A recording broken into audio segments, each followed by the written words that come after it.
தமிழர்களுக்கும் தெலுங்கர்களுக்கும் பிரச்சனை உண்டு பண்ண நினைக்கிறான். அது கிடையாது. தமிழும் தெலுங்கும் இரண்டு கண்கள். ஐயா வீரபாண்டிய கட்டபொம்மன் அவர்கள் தினசரி வழங்கியது யார்? நாங்கள் வெற்றிவேல் முருகனுக்கு அரோகரா சொல்லக்கூடிய திருச்செந்தூர். ஆகவே தமிழையும் தெலுங்கையும் பிரித்து இந்த குள்ளநரி சீமான் சூழ்ச்சி பலிக்காது.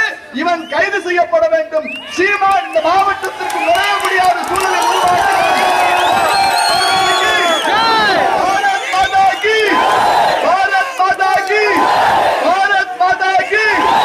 நம்முடைய இந்து மக்கள் கட்சி தலைவர் அர்ஜுன் சம்பத் அவர்கள் பேசுவார்கள்.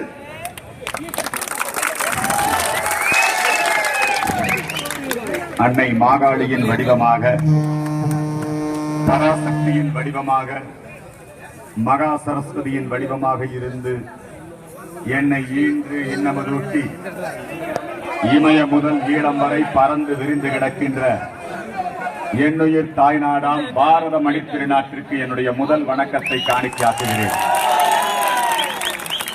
இந்த பாரத நாட்டை இருள் சூழ்ந்தது.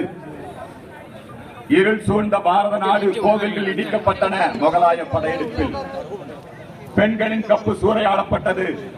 பசுமாடுகள் வெட்டப்பட்டன. தென்னிந்தியாவை நோக்கி மாலிகாபூர் படையெடுப்பு.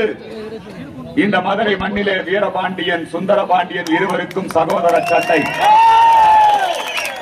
அன்னை மீனாட்சி அம்மன் கோவிலை தகர்க்க வேண்டும், ஸ்ரீரங்கம் கோபுரத்தை தகர்க்க வேண்டும் என்று சொல்லி மாலிகாபூர் இந்த மண்ணை ஆக்கிரமிக்க முயற்சித்த பொழுது மாமன்னர் கிருஷ்ணதேவராயர் தமிழகத்தை காப்பாற்றுவதற்காக,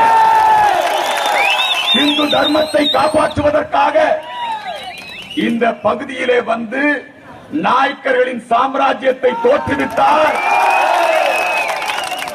மாமன்னர் திருமலை நாயக்கர் அன்னை மீனாட்சியின் பிள்ளையாக மாமன்னர் திருமலை நாயக்கர் மாலிகாபூர் படையெடுப்பின் போது இந்த தமிழகத்திலே சோழ மன்னர்கள் பாண்டிய மன்னர்கள் கட்டிய அத்துணை கோபுரங்களையும் மாலிகாபூர் படையெடுப்பிலே இடித்து விட்டார்கள்.